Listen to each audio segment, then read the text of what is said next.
Now you might be asking yourself, how the fuck do I get started in Albion Online? Now I'ma show you this with my epic tongue. Now first of all, you're probably gonna be a homeless person stuck on the lighthouse. You're gonna follow the tutorial, you're gonna do all the guide, you're gonna get off of that. You're gonna choose one of the 4 starting villages.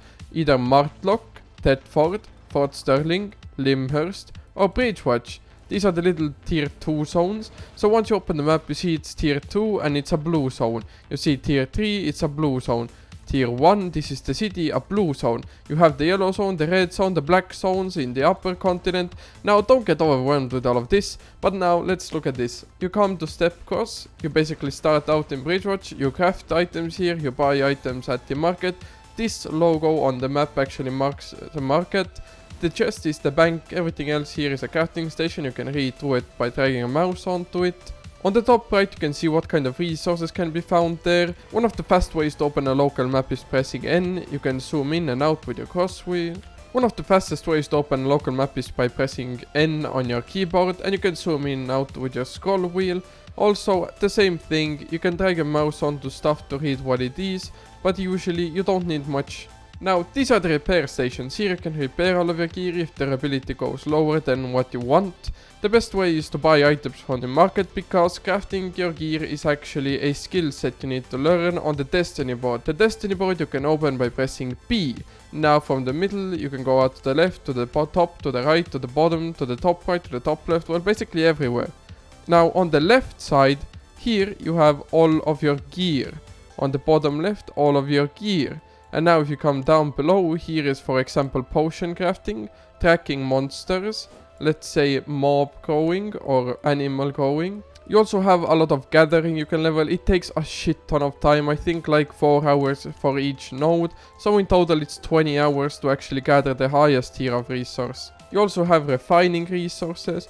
Now you have crafting, and basically I'm not gonna go into depth with this, but there's a lot to learn here. Crafting takes a long time and it's not worth it at the start.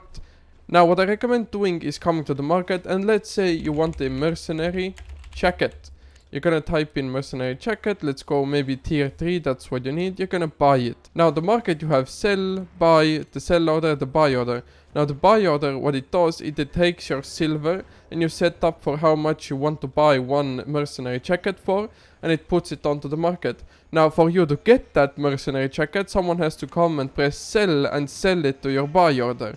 Same with the sell order. If someone puts out a sell order for this item, you can go to buy and you can buy someone else's sell order. So it's basically player driven market, and you don't have to worry about much more. On the market you can type in what you want, the category, the tier, the enchantment. Let's say tier 4 is where the enchantments start, tier 4.1, 4.2, and also the quality is a little bit, you know, important. Outstanding or excellent is usually the best. The good and normal and everything else you will get made fun of. So that's basically how you buy your gear. Just type in the weapon and stuff's name that you want there. Otherwise, I recommend getting into a guild by pressing Shift and G. You can go into the guild finder and basically type for what you want, or maybe press large scale PvP, PvE in safe zones. Now let's go with active last week and with the most active people last week. Now you can see the most active guilds are here. Maybe let's take these off. Now you'll see other guilds will appear, so this is basically something to filter with. Once you get into a guild, I recommend going to the blue zones or the yellow zones. The red zones is where you can die. The yellow zones is where you can get knocked down, lose a bit of ability on your gear, but still have your items. The blue zone you can't even be attacked in. And the black zone is where you die. Now the black zone is a full loot zone, same with the red zone. There are some conditions in the red zone, but most of the time you're gonna get your cheeks spread and it's gonna be pushed in with no lube. Now the most important thing in Albion is silver. You need silver to buy stuff, and you also need them to set sell orders. You also need a lot of fame, so fame is important. It's basically like XP, and you can track your leveling up items right over here. This is the tree, and now if you come deeper, this is the spec. So you get 2 item power for every level you have here, and I think the same 0.2 for each you have here. So for example, let's say this is level 0, I have like 1100 item power on it. I get it to level 100, it's now 1.3 thousand item power on the level on the weapon. So it's really good and you should level up at least 1 or 2 sets. But thankfully you can switch from gear to gear because it really doesn't matter in Albion. It's pretty chill. Now, you might ask me, hey yo, how the fuck do I get into the black zone? I want to get my cheeks spread. I like that shit. Now, first of all, depending on the city where you are, you want to go to the Conqueror's Hull. You can drag your mouse onto these spots to see where the maps lead. So you can basically zone into other maps. The maps that are actually bordering this zone. Let's say right here the Conqueror Hull is over here. Let's go into maybe Martlock. You have the Conqueror Hulls over here. Now let's check maybe Fort Sterling. The Conqueror Hull's on the north right there. Now what you need to do is you walk up to the Conqueror's Hull. You zone in into the gate.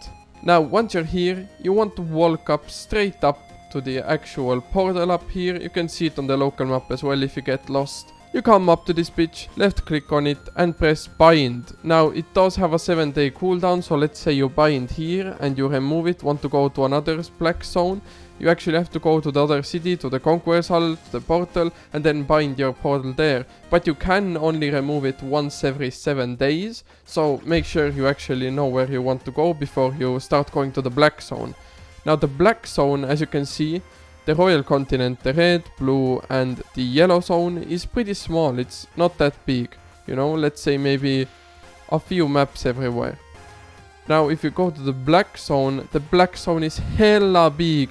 Let's say if you want to go from one city, there's 1, 2, 3, 4, 5, 6, 7, 8, 9, 10, 11, 12, 13 maps.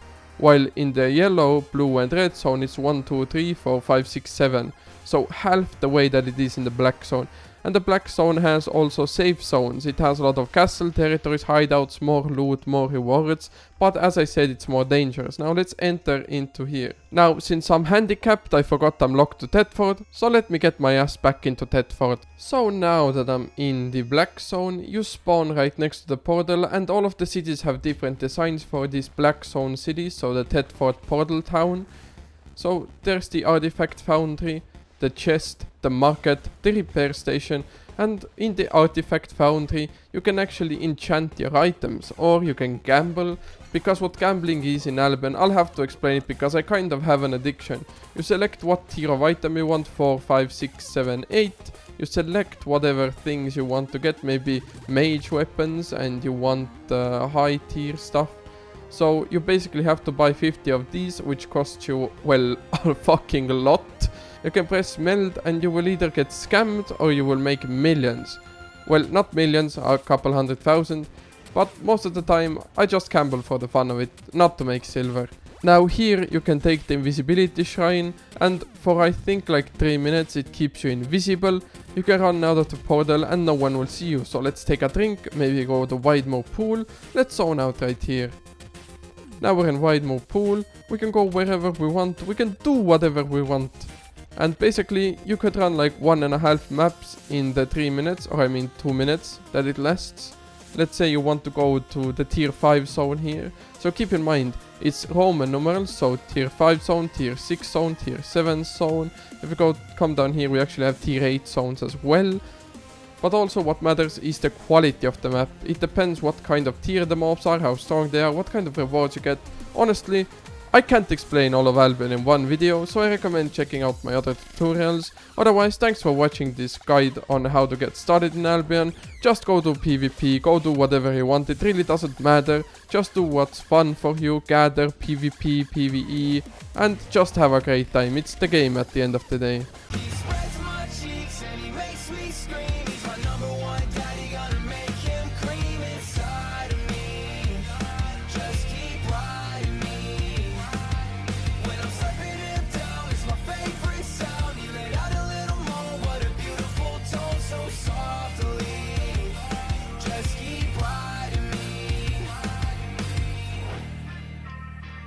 So let's go talk about it. You look so sexy when your hands